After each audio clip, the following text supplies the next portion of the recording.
দিয়ে শুরু করছে আজকের ভিডিও। আমার বাসায় বিল্ডার আছে, সব আছে, তারপরও হাতে আমার এই বাটনা করতে খুব ভালো লাগে। মাঝে মাঝে যখন সময় পাই, ভালো লাগে, তখন আমি এই বাটনাটা করি। সত্যি কথা, পাটাটা কিন্তু ভুলেই গেছে মানুষ, যে শিল আর পাটা দিয়ে কিছু করতে হয়। এই ভারী একটা বস্তু অনেকে কিন্তু বাটতেই পারে না। আমি নিমিষের মধ্যে খুব সুন্দর করে বাটনা করতে পারি। প্রথম যখন বিয়ে হয়ে গিয়েছিলাম শ্বশুরবাড়িতে, তখন আমার ননদরা আমার সাথে বদমাইশি করার জন্য একটা ছোট্ট বাটিতে কিছু জিরা দিয়ে বলেছিল, এই বাটিটা পরিপূর্ণ কর। আমি তখন ভীষণ ভয় পেয়ে গেছিলাম।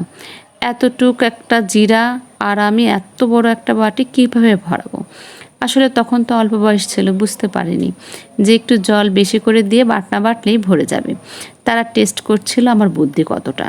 আমি একটু ভয়ে কাবু হয়েছিলাম, কিন্তু কাউকে বুঝতে দিইনি আমি ভয় পেয়েছি। চুপচাপ করেছিলাম, কে কী বলছে কান পেতে শুনছি। তারপর ওদের মধ্যে একটা গবেষণা করছে, একটু জল বেশি দিলেই কিন্তু হয়ে যাবে। তারপর বুদ্ধি খাটিয়ে আমি তখন জিরা বাটা একটু বেশি করে জল দিয়ে বাটি পরিপূর্ণ করেছিলাম। আমি তখন থেকেই, আমি কাউকে যদি কেউ কিছু করার কথা বলতো, আমি চুপ করে শুনতাম, পরে সেটা আমি করতাম। কারণ পাঁচের ঘরে বিয়ে হয়েছিল, যদি কখনো ভুল করি সবাই এ নিয়ে হাসাহাসি করবে। আর তার মধ্যে আমি ছিলাম ছোট, আরও বেশি আমাকে নিয়ে মজা করবে। যাই হোক, বাড়ির লোকেরা যথেষ্ট ভালো ছিল, আমাকে অনেকটা হেল্প করেছে। তারপরেও আজকে বাটনা বাটতে যেয়ে সেই পুরাতন স্মৃতিটা একটু তুলে ধরলাম। আজকে রান্না করব বাটা মাছ, তার সাথে করব মিষ্টি কুমড়ো। আর নিজের গাছের মানে পুঁই শাক দিয়ে মিষ্টি কুমড়োটা রান্না করব, ওখানেও একটু মাছ দেব। তাই আগে থেকেই সর্ষেটা বেটে নিচ্ছি। আর এই মাছগুলোর একদম পেট ভর্তি ডিম ছিল, কিন্তু আমার বড়বাবু মাছটা কিনেছে কম করে। আমি বললাম, তুমি একটু মাছ বেশি আনতে পারলে না?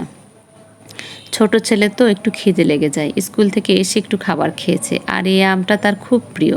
বাটনা করতে না করতেই তার একটু খিদে লেগে গেল। তা আমি বললাম, ঠিক আছে, ফ্রিজ থেকে আম নিয়ে এসো, আমি কেটে দিচ্ছি। তারপর তাকে একটু আম দিয়ে দিলাম আর দুপুরে রান্নাটা শুরু করে দিচ্ছি। এই দেখো বাটা মাছ। বাটা মাছগুলো খুব সুন্দর সাইজ ছিল, কিন্তু একটা দুঃখের বিষয় কি, আমার ছোট ছেলে বাটা মাছটা খেতে পারে না। আর বাটা মাছটার পেট ভর্তি একদম ডিমে পরিপূর্ণ। মাছটা যদি বেশি কিনতো তাহলে অনেকটা পড়তা হতো, কারণ আমার ছেলেরা খুব ডিম ভালোবাসে। কে বলে কাকে, যেটা বলবো বেশি কিনো সেটা কিনবে কম, আর যেটা কম বলবো সেটা বেশি কিনবে। এই হচ্ছে সমস্যা ওনার। তো যাই হোক, আর কিছু বলে কাজ নেই। তো তেলটা গরম করলাম, করে এখন মাছটাকে ভালো করে ছেড়ে দিচ্ছি। আর মাছগুলো কিনছিল খুবই সুন্দর টাটকা, বেশিরভাগ পচা ধচা নিয়ে এসে এইবার একটু ভালো মাছ এনেছে। তাই বারবার বলছি, খুব সুন্দর খুব সুন্দর, কবে যেন আবার পচা তুলে বাড়িতে আসবে। এই হচ্ছে সমস্যা। বাজার করলে ভালো, আমার ভালো লাগে। আমার টাটকা সবজি বলো, টাটকা মাছ বলো, আমার সবটাই খুব ভালো লাগে। আমি কিন্তু খাবার খুব কম খাই। এতগুলো মাছ রান্না করেছি, আমি শুধু একটা মাছ খেয়েছি, আর একটা মাছ ছেলে খেতে পারেনি। সবটাই খেয়েছি, একটু বাকি ছিল, ওটা দিয়েই খেয়েছিলাম। কারণ আমি খুব একটা বেশি মাছ খাই না। আমার একটু মানে তরকারি বা হালকা সবজি সাইডে হলেই হয়ে গেল, খুব বেশি খেতে হবে এমন কোনো কথা না।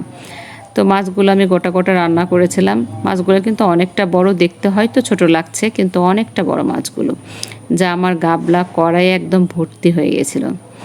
তো মাছটা ভাজা হয়ে গেল, আর এই মাছটা দিয়ে আমি মিষ্টি কুমড়োর মধ্যে দিয়ে দেবো। যেহেতু মাছের মাথাটা বের করতে পারিনি, ভুলে গিয়েছিলাম, তার জন্য এখন ওটা দিয়ে ওটা করব।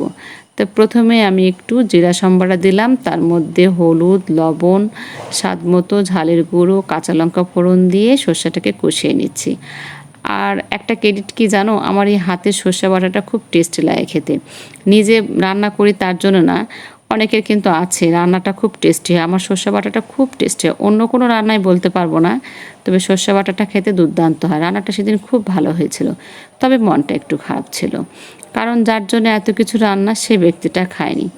আমার বর এই সর্ষে বাটা খেতে খুব পছন্দ করে। কই মাছ, ইলিশ মাছ, তোমার এই বাটা মাছ, মানে এইসব মাছ দিয়ে সর্ষে বাটা করলে, আমার বাসায় ইলিশ মাছ আনলেও তাই সর্ষে বাটা ছাড়া কিচ্ছু হয় না। তো যাই হোক, ও খাওয়ায়নি, আমার মন খুব খারাপ, ওই কারণে আমার অনেকটা দেরি হয়ে গেছে খাবার খেতে।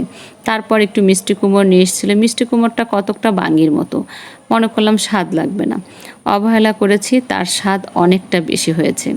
তো অল্প একটু মিষ্টি কুমড়ো, তো মনে করলাম একটু একটা হচ্ছে পুঁই শাক হয়েছে, তুমি পুঁই শাকের ডালটা কেটে নিয়ে এসো।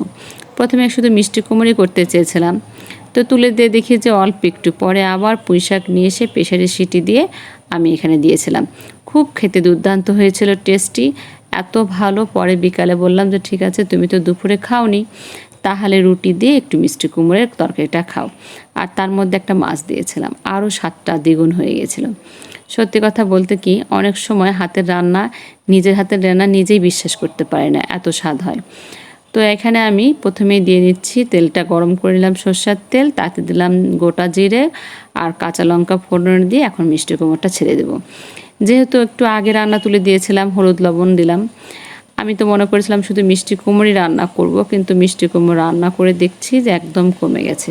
তাই গাছ থেকে তোমার পুঁই শাক নিয়ে আসলো, পরে ভাপ দিয়ে পুঁই শাকটা এখানে দিয়ে দিয়েছিলাম, যেটা তোমাদের সাথে দেখাতে পারলাম না তোমাদের।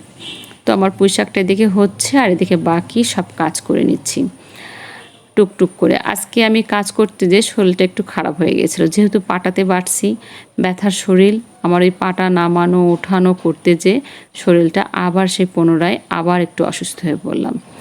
আমি কিন্তু যেদিন ভিডিও করছি সেদিন কিন্তু ভিডিওটা দিতে পারিনি, এই যে শরীরটা খারাপ হলো তার জন্য। তার ফাঁকে একটু জানলা দিয়ে পাশের বাড়িটা দেখলাম। পাশের বাড়ির গাছের ফুলগুলো খুবই সুন্দর, আমি তোমাদেরকে দেখাতে পারলাম না জানো, অনেকটা চেষ্টা করলাম, ভয় পেলাম যদি মোবাইলটা পড়ে যায়, তাই একটু হালকা করে দেখালাম। কাজ করতে করতে একটু রেস্টে এসেছিলাম, এসে একটু জানলা দিয়ে বসে বসে, পাশের বাড়ি খুব সুন্দর ফুলের বাগান করা আছে, এ বাদে ওনারা ছাদ বাগান করেছে সবজি টবজি দিয়ে। এই দেখো সাজনাটা আর মিষ্টি কুমড়, সরি সাজনা তো না, পুঁই শাকটা আর মিষ্টি কুমড়োটা দিয়ে এখন বেশ সুন্দর করে নাড়াচাড়া করছি। এখানে কিন্তু বাড়তি কিচ্ছু দিইনি, আদা বলো জিরে বলো কিচ্ছু না, শুধু গোটা জিরে কাঁচা লঙ্কা ফোড়ন, হলুদ আর স্বাদ মতো লবণ দিয়ে রান্নাটা কমপ্লিট করেছি। আর তার সাথে মাছ দিয়েছিলাম। সত্যি দুর্দান্ত খেতে টেস্ট হয়েছিল, এত স্বাদ হবে বুঝতে পারিনি। আসলে নিজের গাছের জিনিস তো একটু টেস্টি হয় বলো। আর মিষ্টি কুমড়োটাকে অবহেলা করেছিলাম। তো আমার দুটো রান্না কমপ্লিট হয়ে গেছে। মানুষ মোটে 3 জন, এই রান্নাটা পরের দিনও থেকে যাবে। খাদ্যখানা খুব কম খাই।